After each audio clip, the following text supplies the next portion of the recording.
Secrétariat général de la présidence, la succession de Ferdinand Gongo est ouverte, par Yves Junior Ngangue. Le remaniement de l'après-double scrutin annoncé, il y a quelques années à Journée Cindy, pour diverses raisons, devrait sonner le glas, du sempiternel bail de Ferdinand Gongo au secrétariat général de la présidence de la République, selon un exégète du renouveau qui a requis l'anonymat.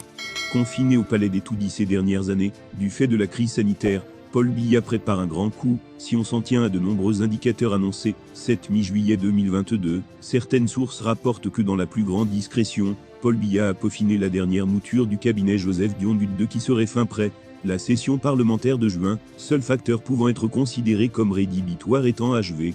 Nommé au secrétariat général de la présidence de la République à la faveur du réaménagement gouvernemental du 09 décembre 2011 en remplacement de Laurent Esso, l'ancien membre de la mission permanente du Cameroun auprès de l'ONU à New York, devrait faire valoir ses talents ailleurs. Après presque 11 ans passés au palais, une incroyable longévité au regard de l'étendue de la tâche et du caractère hypersensible de la fonction, l'ancienne SG du Minrex pourrait céder son fauteuil à l'actuel Mindef Joseph Bettiya Somo. Sur la liste de ses successeurs, figure l'actuel chancelier des ordres académiques, Jacques Famendongo, Minzu depuis décembre 2004, le secrétaire général des services du Premier ministre, l'agrégé des facultés de sciences économiques et de gestion Séraphin Magloire Fouda dont la nomination signerait le retour au palais, où il avait déjà dans un passé récent occupé le poste de SGN degré 2, de 2009-2015.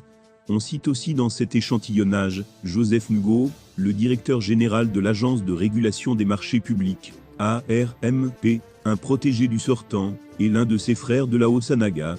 Oswald Babok DCC adjoint, ou encore Louis-Paul Motaz, l'actuel grand argentier de l'État, dont quelques-uns prédisent une sortie du gouvernement.